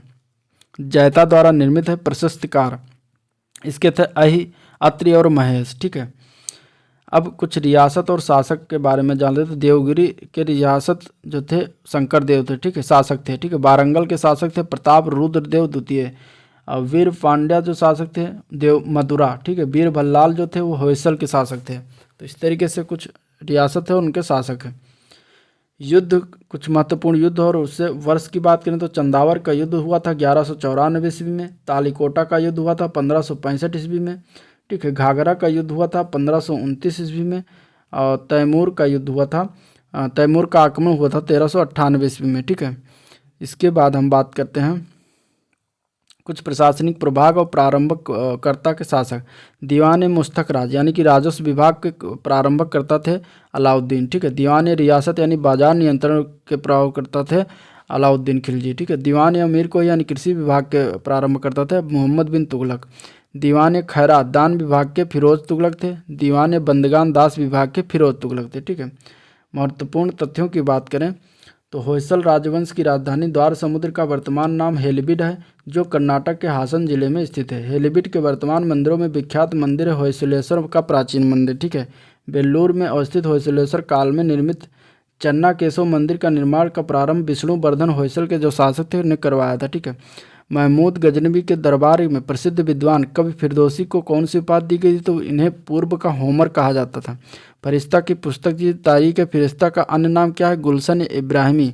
सल्तनत काल में इक्तादारों द्वारा सरकारी खजाने में जमा की जाने वाली अतिरिक्त राशि क्या कहलाती थी? फवाजिल या फाजिल कहते थे। इसके बाद हम मुगल वंश की बात करते हैं बाबर की। तो तुर्कों की चगताई शाखा से संबद्ध है। पूरा नाम था जहीरुद्दीन मोहम्मद बाबर। ठीक है, पिता का नाम था उमर शेख मिर्जा, माता का नाम था कुतलुक निगार खानम। सर ये पुल का युद्ध 1501 ईस्वी में हुआ था। शैबानी खां से परास्त हुआ। शैबानी खां द्वारा तुगलमा पद्मी का पद्धति का प्रयोग किया था। ठीक है, 1507 ईस्वी में मिर्जा की उपाधि का त्याग, नई उपाधि पादशाह धारण किया। पानीपत का प्रथम हुआ 21 अप्रैल 1526 को प्रथम युद्ध हुआ। ठीक है, तुगलमा युद्ध का नीति का प्रयोग इब्राहिम लोदी के विरुद्ध इसने किया था। 27 अप्रैल 1526 को बाबर ने स्वयं को बादशाह घोषित कर भारत में मुगल साम्राज्य की नींव रखी। ठीक है, बाबर के बारे में और बातें करें तो घाघरा का युद्ध इसने लड़ा 6 मई 1929 को। बाबर बनाम महमूद लोदी के। ठीक है, आत्मकथा की बात करें तो तुजु के बाबरी या बाबरनामा। बाबरनामा जो है तुर्की भाषा में रचित है। 2 हिंदू राज्यों का उल्लेख किया गया, मेवाड़ और विजयनगर। ठीक है, फारसी भाषा में अनुवाद अब्दुल रहीम खान द्वारा किया गया था। तोप खाने का नेतृत्व जो किया था उस्ताद अली कुली खां द्वारा किया गया था। कलंदर की उपाधि जो उदारता के कारण दिया गया था। पानीपत के प्रथम युद्ध में तोपों का सर्वप्रथम प्रयोग किया गया था। ठीक है, इसके बाद खानवा का युद्ध हुआ था 16 मार्च 1527 को, जिसमें बाबर और राणा सांगा के मध्य हुआ था। बाबर द्वारा जिहाद की घोषणा की गई थी। युद्ध में विजय प्राप्ति के पश्चात बाबर गाजी काफिरों को मारने वाला की उपाधि धारण किया था। इसके बाद हुमायूं और शेरशाह की बात करते हैं। हुमायूं की बात करें तो बाबर के पुत्रों में कामरान, अस्करी, हिंदाल में हुमायूं जो है ज्येष्ठ पुत्र था। ठीक है। और माँ जो थी माहम बेगम सिया थी। 1532 ईस्वी में चुनार दुर्ग पर प्रथम आक्रमण किया। शेर खां द्वारा हुमायूं की अधीनता स्वीकार हुई। 4 प्रमुख युद्ध इसने लड़े। देवरा 1532 में हुमायूं विजेता बना। ठीक है। चौसा का युद्ध जो 16 जून 1539 को हुआ, इसमें शेर खां विजेता बना। सरहिंद का युद्ध जो है 15 जून 1555 में हुआ, इसमें हुमायूं विजयी हुआ। कन्नौज या बिलग्राम का युद्ध 17 मई 1540 को है, इसमें हुमायूं शेरशाह से परास्त हुआ था। ठीक है। शेरशाह की बात करें तो इसके बचपन का नाम था फरीद। सुधार क्षेत्र इसने राजस्व, प्रशासनिक, सैनिक एवं करेंसी प्रणाली में सुधार करवाया। बंगाल में जो है सरकारों या जिलों में विभक्त किया। शुद्ध सोने, चांदी, तांबे के सिक्कों का प्रचलन करवाया। चांदी का रुपया तांबे के दाम जो था 1:64 के दर में था। ठीक है। कालिंजर का कालिंजर विजय हुआ। अंतिम विजय इसकी थी। शेरशाह की मृत्यु जो हुआ 12 मई 1545 को। इसका मकबरा जो है सासाराम बिहार में है। कृषकों की सहायता के लिए इसने पट्टा कबूलियत करवाया। ठीक है। दिल्ली स्थित पुराना किला के भवनों का निर्माण इसने करवाया। सड़क के आजम ग्रैंड ट्रंक रोड का इसने निर्माण करवाया था। ठीक है। जो कि सोनारगांव बंगाल से लाहौर यानी पाकिस्तान तक है। अब बात करते हैं अकबर की। अकबर का जन्म जो हुआ था 15 अक्टूबर 1542 को हुआ था। 1556 में इसे बादशाह बनाया गया। बैरम खां इसका संरक्षक था। वकील नियुक्त हुआ। खाने खाना की उपाधि प्राप्त की। आमेर के राजा बिहारी मल की पुत्री हरखा बाई से विवाह किया इसने, जिससे सलीम यानी कि जहांगीर का जन्म हुआ। ठीक है। समर्थक इसके थे, ये चिश्तिया संप्रदाय का समर्थक था। 1562 ईस्वी में इसने दास प्रथा समाप्त की। 1563 ईस्वी में तीर्थ यात्रा कर समाप्त किया। 1564 ईस्वी में जजिया कर समाप्त किया। और इसने बाल विवाह एवं सती प्रथा पर रोकने का भी प्रयास किया। ठीक है। और इसके बाद बात करते हैं तो मीर बख्शी की बात करें, सैन्य विभाग का प्रमुख था। सैन्य वेतन और संगठन का कार्य करता था। 1573 ईस्वी में घोड़े दागने की प्रथा का पुनः प्रचलन करवाया। 1574-75 ईस्वी में मनसबदारी व्यवस्था के आधार पर सैन्य संगठन किया इसने। ठीक है। इसके बाद मनसबदारी व्यवस्था अकबर द्वारा, इसमें देखिए मनसब था श्रेणी या पद। मनसबदार जो है श्रेणी या पद प्राप्त अधिकारी कहलाता था। दशमलव प्रणाली पर आधारित था। मध्य एशिया से आयातित होता था। शासन काल के 11वें वर्ष में प्रारंभ हुआ। ठीक है। और 3 प्रकार का इसने करवाया, मनसबदार, अमीर, अमीर आजम। कुछ महत्वपूर्ण तथ्य की बात करें तो इसमें जो है आईने दहसाला की बात करते हैं। अकबर द्वारा अपने शासन के 24वें वर्ष में प्रारंभ किया। वास्तविक प्रणेता था टोडरमल। ठीक है। अन्य नाम था टोडरमल बंदोबस्त। इसे टोडरमल बंदोबस्त भी कहा गया। तौहीद ए इलाही, इसका अन्य नाम था दीन ए इलाही। दीन ए इलाही धर्म की स्थापना इसने 1582 ईस्वी में करी। धर्मों के मूल सिद्धांत सम्मिलित कर इसे सर्वमान्य बनाने का प्रयास किया। वास्तव में सूफी सर्वेश्वरवाद पर आधारित एक विचार पद्धति था। इसमें प्रधान पुरोहित था अबुल फजल। हिंदुओं में केवल बीरबल द्वारा स्वीकार किया गया। ठीक है। परीक्षा उपयोगी तथ्य की बात करते हैं तो फर्सी ब्राउन ने तुर्की सुल्तान के महल को क्या कहा है, साहित्य कला का मोती कहा है। ठीक है। अकबर के गुजरात विजय के बाद सीकरी को दिया गया नया नाम क्या था, फतेहपुर सीकरी। अकबर ने सिकंदरा का नया नाम क्या रखा, बहिस्ताबाद। अकबर ने अनुवाद विभाग की स्थापना फैजी की अध्यक्षता में की।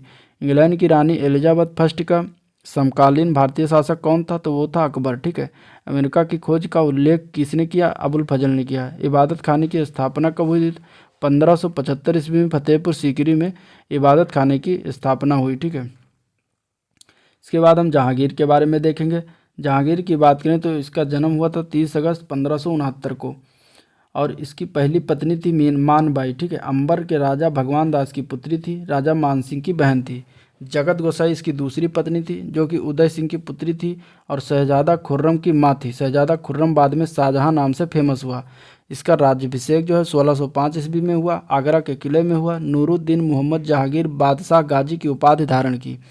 ठीक है। इसने 2 अस्पा सवार पद के 2 गुने घोड़े नामक चिन्ह चलाया। ठीक है। इसने 2 अस्पा और सिंह अस्पा लागू किया। सवार पद के 3 गुने घोड़े लागू किए। चित्तौड़गढ़ की सिंध 1615 ईस्वी में की राणा अमर सिंह के साथ। राणा ने मुगल शाह की अधीनता स्वीकार कर ली।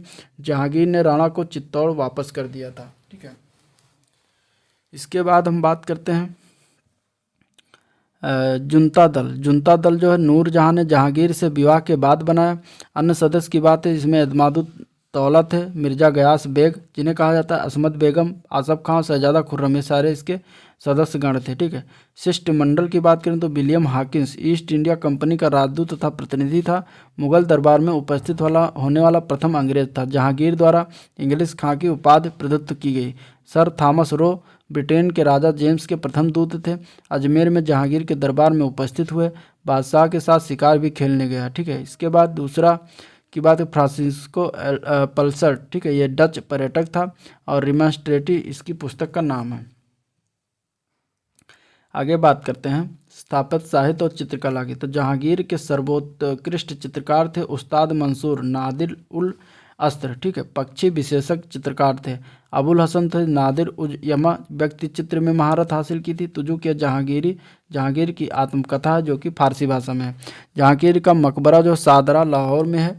एतमादुद्दौला का मकबरा अपने पिता मियाजी गियास बेग की याद में बनवाया। नूरजहां ने बनवाया था। ठीक है। पूर्णतः संगमरमर द्वारा निर्मित है। पहली कृति पित्रादुर्रा का प्रयोग किया गया था। पित्रादुर्रा का प्रयोग इसमें किया गया था। शाहजहां की बात करें तो इसका परिचय की बात करते हैं 1592 में जन्म हुआ। माता इसका नाम था जगत गोसाई। ठीक है। पत्नी थी अर्जुमंद बानो बेगम जो मुमताज महल नाम से फेमस हुई। राज्याभिषेक इसका आगरा में हुआ। राजधानी आगरा से दिल्ली हस्तांतरित किया। उपाधि से अबुल मुजफ्फर साहबुद्दीन मोहम्मद साहिब किरण सानी की उपाधि धारण की इसने। साम्राज्य विस्तार की बात करें तो 1633 ईस्वी में अहमदनगर मुगल साम्राज्य में सम्मिलित किया। संधि की बात करें तो गोलकुंडा और बीजापुर से किया। औरंगजेब जो है 1636 से 44 से और 1652 में दक्कन का सूबेदार नियुक्त किया गया। ठीक है। कांधार की बात करें तो शाहजहां के समय अंतिम रूप से मुगलों के अधिकार से निकल गया था। और इसके शाहजहां के शासनकाल की बात करें तो मुगल काल का स्वर्ण काल कहा जाता है। ठीक है। फारसी भाषा दो शैली में हुई विकसित, भारतीय शैली और ईरानी फारसी, भारतीय फारसी और ईरानी फारसी। कलीम राजकवि नियुक्त हुआ। कविंद्राचार्य जो थे शाहजहां के आश्रित कवि थे। कविंद्र कल्पलता की रचना की इसने। बादशाह से निवेदन कर तीर्थ यात्रा कर समापन किया। उपाधि सरस्वती को उपाधि इन्हें दिया गया। ठीक है। स्थापत्य की बात करें तो दिल्ली की जामा मस्जिद एवं आगरे के ताजमहल का निर्माण शाहजहां ने करवाया। दीवाने आम, दीवाने खास, लाल किला, शीश महल, मोती मस्जिद, आगरा आदि का निर्माण इसने करवाया। ताजमहल की वास्तुकला में भारतीय, ईरानी, मध्य एशियाई वास्तुकला का संतुलित समन्वय है। ठीक है। दिल्ली में शाहजहानाबाद नामक एक नए नगर की स्थापना इसने की। इसने सिजदा एवं जमीन बोस की प्रथा भी समाप्त की। औरंगजेब का जो है 2 बार राज्याभिषेक हुआ। प्रथम बार 31 जुलाई 1658 को और द्वितीय बार 15 जून 1659 ईस्वी को।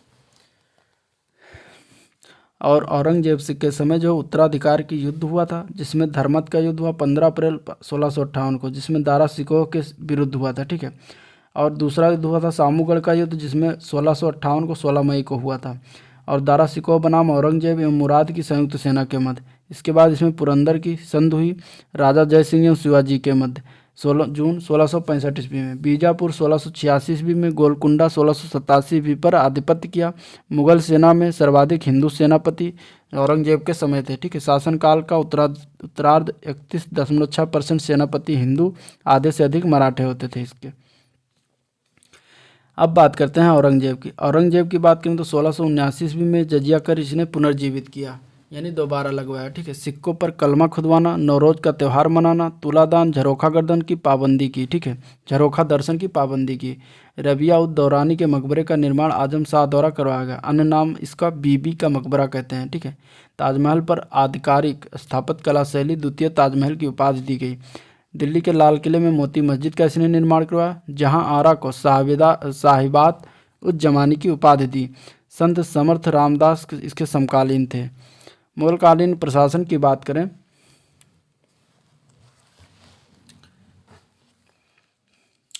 तो मुगलकालीन प्रशासन में जो है सैन्य विभाग प्रधान सरकत नामक प्रमाण पत्र पर हस्ताक्षर होता था। सैनिकों का मासिक वेतन निर्धारित किया जाता था। ठीक है। प्रांतों के बख्शी इसके नियंत्रण में थे। भू राजस्व अधिकारियों का पर्यवेक्षण होता था। सैन्य विभाग के वेतन के लिए उत्तरदायी था।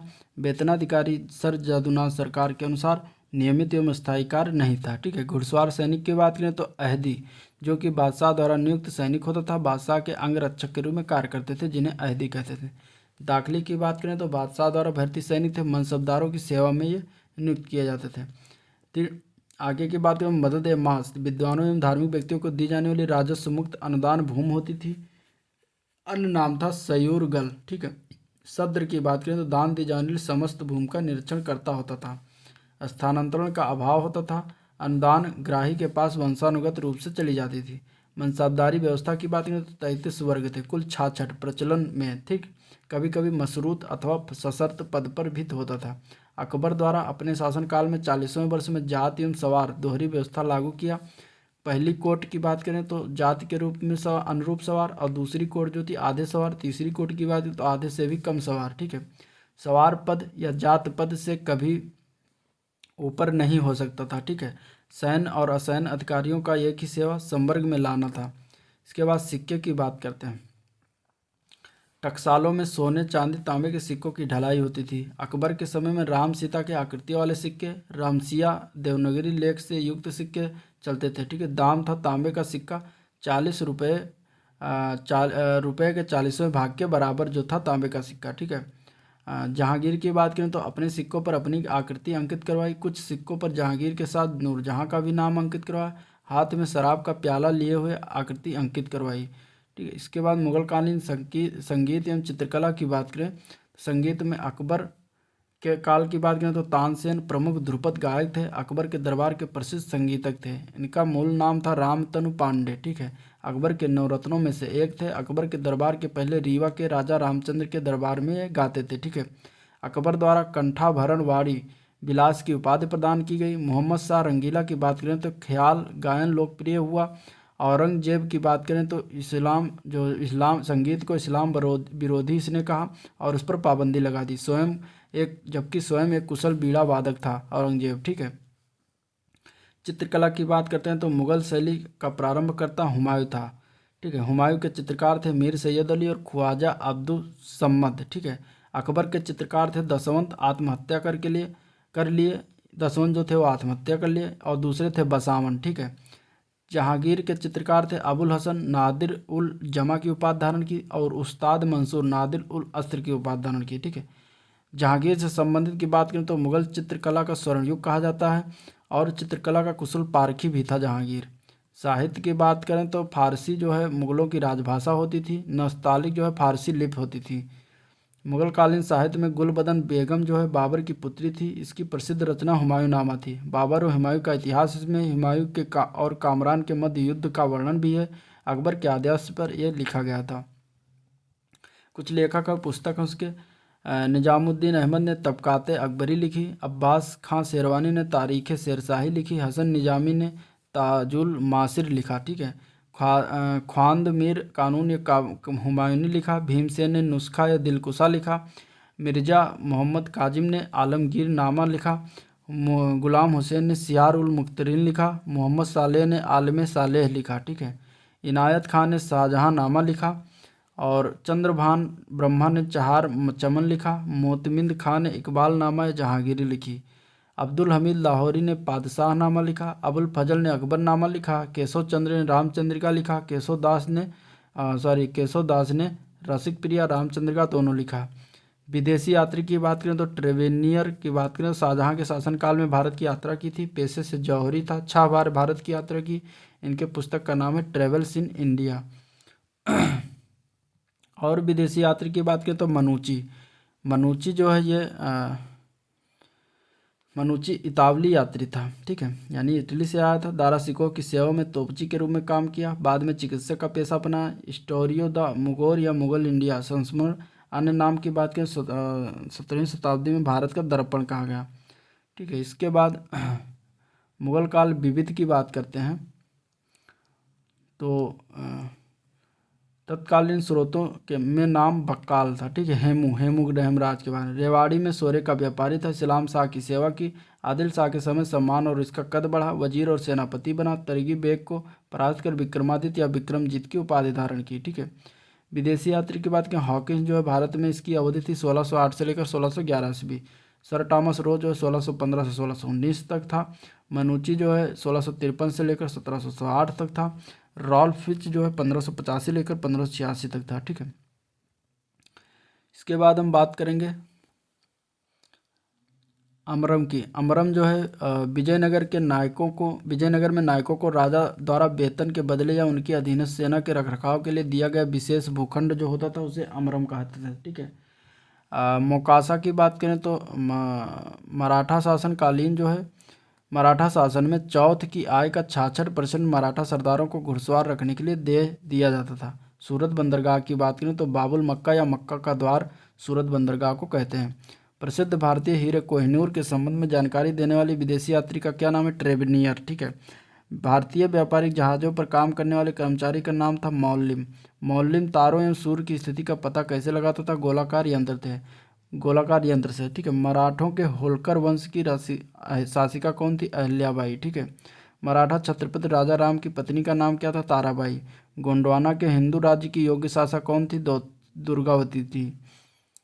कुछ महत्वपूर्ण युद्ध हैं, जैसे कि खानवा का युद्ध 1527 ईस्वी में, घाघरा का युद्ध 1529 ईस्वी में, चौसा का युद्ध 1539 ईस्वी में, सामूगढ़ का युद्ध 1658 ईस्वी में।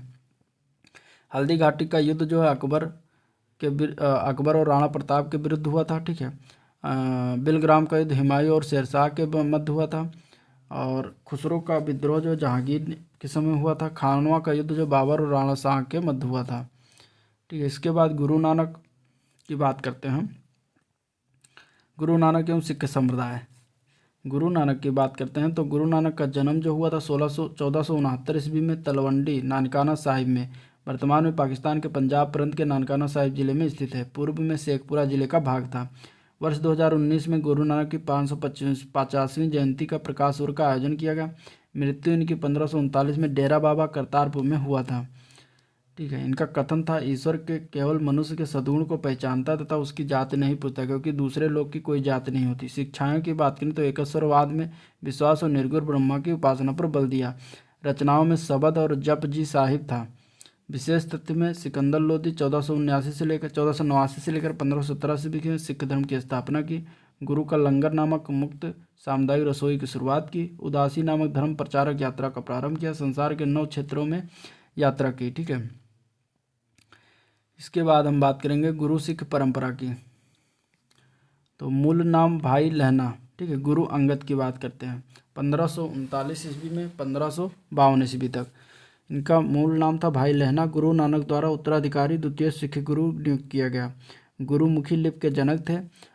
स्थानीय भाषा में गुरु नानक के उपदेशों का संकलन इन्होंने किया। गुरु सिख परंपरा से संबंधित अन्य तथ्यों की बात करें तो गुरु अमरदास जो कि 1552 से 1574 तक ये गुरु बने। ठीक है। धार्मिक साम्राज्य को 22 गद्दियों में इन्होंने बांटा। विवाह सिख विवाह परंपरा आनंद कारज और सरल विवाह पद्धति लवन प्रचलित की। गुरु रामदास की बात करें तो 1574 से 1581 ईस्वी तक थे। अमृतसर मूल नाम रामदासपुर की स्थापना इसने की। अकबर द्वारा प्रदान की गई 500 बीघा जमीन पर। ठीक है। गुरु पद को पैतृक इन्होंने बनाया। इसके बाद हम बात करेंगे गुरु अर्जुन देव के बारे में। गुरु अर्जुन देव 1581 से 1606 ईस्वी तक रहे। आदि ग्रंथ का संकलन किया। अमृतसर में दरबार साहिब हरविंदर साहिब की स्थापना की। तरन तारण करतारपुर नगर बसाया। विद्रोही मुगल राजकुमार खुसरो की सहायता करने पर जहांगीर द्वारा कैद और फांसी दे दी गई। गुरु हरगोविंद की बात करें 1606 से लेकर 1644 ईस्वी तक। अकाल तख्त की स्थापना इन्होंने की। सिखों के एक लड़ाकू जाति में बदला। अमृतसर की रक्षा हेतु लोहगढ़ किले का निर्माण करवाया। पीरी और मीरी 2 अस्त्र इन्होंने दिए। ठीक है। कीरतपुर नगर की स्थापना इन्होंने करवाई। गुरु हर राय की बात की दारा सिखों का समर्थन इन्होंने किया। औरंगजेब को बुलावे पर पुत्र राम राय को भेजा। गुरु हरकिशन की बात करें सबसे कम अवधि तक रहे। 8 वर्ष से कम आयु में इन्हें चेचक हो गया। ठीक है। बाल गुरु उपनाम से इन्हें जाना जाता है। गुरु तेग बहादुर की बात करें तो आनंदपुर साहिब की स्थापना इन्होंने की।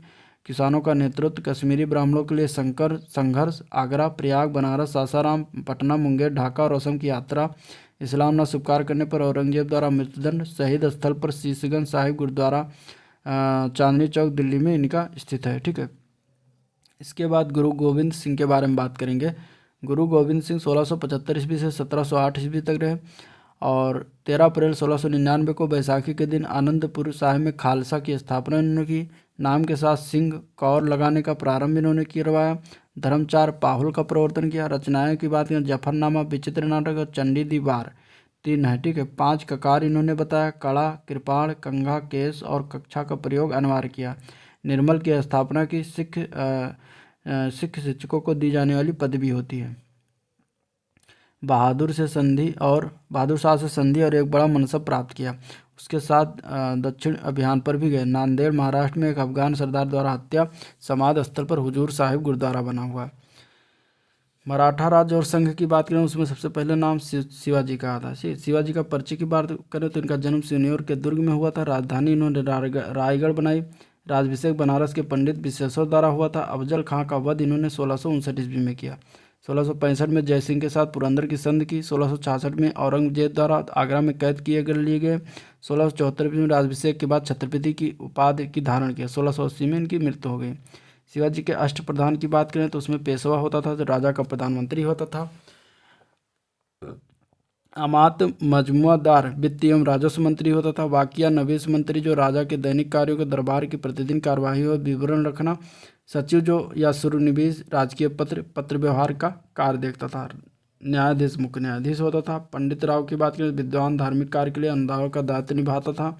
सेनापति सरे नौबत सैनिकों की भर्ती संगठन रसद का प्रबंध करता था। सुमंत या दवीर विदेश मंत्री होता था। पानीपत का तृतीय युद्ध जो हुआ था 14 जनवरी 1761 सदाशिवराव भाऊ मराठा सेना बनाम अहमद शाह अब्दाली अफगान सेना के बीच। काशीराज पंडित प्रत्यक्षदर्शी से ये युद्ध मराठों के लिए प्रलयकाली हुआ। तत्कालिक कारण अहमद शाह अब्दाली द्वारा अपने वायसराय तैमूर शाह के मराठों द्वारा लाहौर से निष्कासन का बदला लेने की इच्छा थी। कूट संदेश बालाजी बाजीराव को दिया गया। 2 मोती विलीन, 22 सोने की मोहरें लुप्त, चांदी तांबे के सिक्कों की पूरी गणना नहीं। ठीक है, ये था कूट संदेश व्यापारी द्वारा बालाजी बाजीराव को दिया गया था कि इस तरीके से जो है युद्ध में मारे गए लोग हैं। ठीक है, महत्वपूर्ण तथ्यों की बात करें तो साहू के प्रतिनिधि के रूप में 1689 से 1700 ईस्वी तक मराठों का नेतृत्व किसने किया? राजा राम ने। औरंगजेब की मृत्यु के समय मराठा का नेतृत्व किसके पास था? ताराबाई के पास। बालाजी विश्वनाथ का पेशवा का पद पर कार्यकाल है 1713 से 1720 तक। 1720 में साहू ने पेशवा नियुक्त किया बाजीराव प्रथम को। पेशवा का पद पैतृक कब बना? बालाजी बाजीराव के समय। संगोला की संधि जो हुई थी वो 1750 ईस्वी में हुई थी। संवैधानिक क्रांति द्वारा शक्ति छत्रपति के हाथ से पेशवा के हाथ में आने की प्रक्रिया पूरी हुई। मराठा संगठन का वास्तविक नेता अब पेशवा बन गया। परवर्ती मुगल शासक की बात करें तो बहादुर शाह प्रथम की बात करते हैं। अन्य नाम शाह आलम, मूल नाम मुअज्जम, शासनकाल 1707 से 1712 ईस्वी तक। अन्य नाम शाहे बेखबर, खफी खां द्वारा प्रदत्त किया गया। 1713 से भी शासनकाल में नितांत अयोग्य था। जुल्फिकार का के सहायता से गद्दी प्राप्त किया। फर्रुखसियर से परास्त हुआ। 1713 में हत्या कर दी गई। ठीक है, जहांदार शाह की। इसके बाद फर्रुखसियर की बात करें तो 1717 ईस्वी में 1717 ईस्वी का फरमान अंग्रेजों को 3000 वार्षिक कर देने के बदले बंगाल में बिना अतिरिक्त चुंगी दिए व्यापार करने के अधिकार पुष्टि की गई। ठीक है, मोहम्मद शाह की बात करें तो 1719 से 1748 तक शाहजहां द्वारा बनवाए गए प्रसिद्ध मयूर सिंहासन पर बैठने वाला अंतिम मुगल बादशाह था। नादिर शाह का आक्रमण हुआ। करनाल युद्ध में मुगल सेना परास्त हुई। रंगीला के नाम से प्रसिद्ध था। हिजड़ों तथा महिलाओं को एक वर्ग का प्रभुत्व स्थापित किया। शाह आलम द्वितीय की बात करें तो इसका कार्यकाल 1759 से 1806 ईस्वी था। इसका मूल नाम था अली गौहर। दिल्ली पर अंग्रेजों का अधिकार हो गया इसके समय। बहादुर शाह द्वितीय की बात करें तो 1837 से 1857 तक बिना साम्राज्य का सम्राट बना। ईस्ट इंडिया कंपनी की ओर से प्रतिमाह 1 लाख रुपये पेंशन दिया गया। 1862 में इसकी मृत्यु हो गई। मुगल काल विविध के बारे में बात करते हैं तो तुलसीदास सुप्रसिद्ध भक्त संत कवि थे। अकबर जहांगीर समकालीन शासक थे। ग्रंथ का नाम रामचरितमानस विनय पत्रिका है। रामचरितमानस अवधी भाषा में रचित है। जीवन काल इनका 1532 से 1623 ईस्वी में। आईने अकबरी में अबुल फजल के आईने अकबरी में इनका नाम उल्लेख है। ठीक है, अकबर के मकबरे की बात करें तो 5 मंजिला इमारत है। सिकंदरा गांव में स्थित है। निर्माण की योजना स्वयं अकबर द्वारा। प्रत्येक ऊपर की मंजिल और नीचे की मंजिल से आकार में छोटी है। निर्माण कार्य जहांगीर द्वारा किया गया। विशेषता जो है गुंबद विहीन है। आगरा किला की बात करते हैं तो ये अकबर शैली का सर्वप्रथम उदाहरण है। अकबर द्वारा निर्मित है। जहांगीरी महल इसी किले में स्थित है। अकबर के प्रधान कारीगर कासिम खां की देखरेख में निर्मित किया गया था। किले के अंदर अकबर द्वारा लाल पत्थर निर्मित 500 अधिक भवन निर्माण किए गए। तुलसीदास की बात करें तो बड़े ग्रंथ में दोहावली, गीतावली, कवितावली, रामचरितमानस और विनय पत्रिका आता है। छोटे ग्रंथ में पार्वती मंगल, जानकी मंगल, बरवे रामायण, बैराग संदीपनी, किण्स गीतावली आता है। ठीक है, इसके बाद भक्त नामावली ध्रुवदास ने रचा है, लिखा है। नाभादास ने भक्तमाल लिखा। केशवदास ने रसिक प्रिया रामचंद्रिका और कविप्रिया लिखा। चित्रावली जो उस्मान ने लिखा, ठीक है। इसके बाद महत्वपूर्ण तथ्यों में जाएं तो मजहर जो है जारी करने के बाद अकबर द्वारा धारण की गई उपाधि सुल्तान ए आदिल ए इमाम ए आदिल था। अकबर के दरबार के प्रसिद्ध ग्रंथकर्ताओं में सबसे प्रमुख कश्मीर के मोहम्मद हुसैन को अकबर द्वारा प्रदान की गई उपाधि क्या था? जरी कलम। हर विजय सूरी को जगत गुरु की उपाधि से सम्मानित करने वाले शासक का नाम क्या था? अकबर, ठीक है। इसके बाद मध्यकाल विविध जान लेते हैं। तो अलाउद्दीन खिलजी ने जो है नवीन धर्म चलाने का विचार त्याग दिया कोतवाल अलाउल मुल्क की सलाह पर, ठीक है। जब उसने राजत्व प्राप्त किया तो वो शरीयत के नियमों आदेशों को पूर्णतः स्वतंत्र था। यह कहा गया है बरनी द्वारा अलाउद्दीन खिलजी के लिए, ठीक है। इल्तुतमिश जो था चहलगानी अमीर, इसने प्रसिद्ध कार्य था। मोहम्मद बिन तुगलक ने प्रतीक मुद्रा प्रसिद्ध कार्य किया। शेरशाह और सड़क आजम कहा जाता। अकबर को आईने दहसाला निर्माण के लिए जाना जाता है, ठीक है। राजपथ के विषय में बलबन के विचार को पुनः जीवित किसने किया था? अलाउद्दीन खिलजी ने। भक्त संत और उसके व्यवसाय। नामदेव एक दर्जी थे, कबीर एक जुलाहा थे, रविदास मोची थे, सेना जो थे वो नाई थे, ठीक है। भक्त संत की बात करें तो कबीर जो 1398 से 1518 ईस्वी तक इनका जीवन काल रहा। गुरु नानक जो है 1469 से 1539 तक। चैतन्य जो है 1486 से 1534 तक। मीराबाई जो है 1498 से 1557 तक। इसके बाद मदीना मस्जिद, अदीना मस्जिद पंडुआ पश्चिम बंगाल में स्थित है। लाल दरवाज़ा मस्जिद जौनपुर में स्थित है। अखिल दरवाज़ा गौड़ में और 3 दरवाज़ा अहमदाबाद में स्थित है। शासक की बात करें मोहम्मद बिन तुगलक जो है 1325 से 1351 ईस्वी तक शासनकाल था। मारवर्मन कुलशेखर का 1268 से 1310 ईस्वी तक शासनकाल। देवराय द्वितीय का 1422 से 46 ईस्वी तक। कृष्णदेवराय का 1509 से 1529 ईस्वी तक, ठीक है, शासनकाल रहा। शासक की बात करें तो सिकंदर लोदी ने दोहरा गुंबद का निर्माण। शेर शाह अष्टभुजीय मकबरा का निर्माण। बलबन ने सत्य मेहराबिय मकबरा का निर्माण। मोहम्मद आदिल शाह ने गोल गुंबद का निर्माण करवाया। जहांगीरी महल जो है प्रेरणा स्रोत, ये मान सिंह महल ग्वालियर से लिया गया। झुकाव इसका हिंदू स्थापित कला की शैली की ओर है। निर्माता थे अकबर, ठीक है। महाप्रभु चैतन्य की बात करें तो इनका जीवन काल 1486 से 1534 तक रहा। जन्म स्थल जो है नदिया जिला बंगाल में। माता का नाम सची देवी, पिता का नाम जगन्नाथ मिश्रा। संस्थापक ये थे मध्य गौड़ीय संप्रदाय के। इनके आराध्य देवता कृष्ण थे। भक्ति आंदोलन के प्रसिद्ध संत थे, ठीक है। निमाई बचपन का नाम था इनका। मध्यकालीन कवि की रचनाएं की बात करें तो अमीर खुसरो ने आशिका का रचना किया। मुल्ला दाऊद ने चंदायन, दामोदर कवि ने पद्मावती कथा, सोमनाथ ने राग विबोध का रचना किया, ठीक है। बाराकरी संप्रदाय की बात करें तो मुख्य पीठ पंढरपुर महाराष्ट्र में। संस्थापक ज्ञानेश्वर थे। अन्य संत नामदेव तुकाराम थे।